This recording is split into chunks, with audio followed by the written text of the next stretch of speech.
Maswera sei muri Zimbabwe. Welcome to our channel, Zim Confessions and Deep Secrets. Kana karike kuchanga kako kuya paneno channel. Please don't forget to subscribe. Askana uchingo wagara waka subscriber. Don't forget to comment and share this video. Nasi takuigirai muri Zimbabwe. Nyaya yakaitika KuGlenview ku area inonzi Tanaka muri Zimbabwe.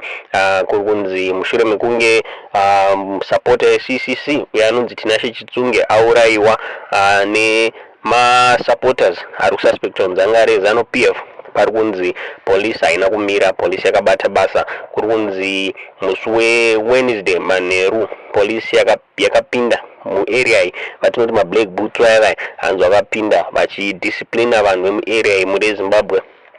Masources edu ari kutidza kuti vamwe vanhu vakatotiza muarea umwe havana kurara muarea mavo muri Zimbabwe vachitiza chiitiko chakuitika ichi muri Zimbabwe. Kutaura kuno kwatiri kuita polisi iri kunzi yasunga masuspects muchiitiko ichi muri Zimbabwe. Nyaya inorwadza, nyaya inosirisa muri Zimbabwe kuti Tinashe akafira mahara muri Zimbabwe.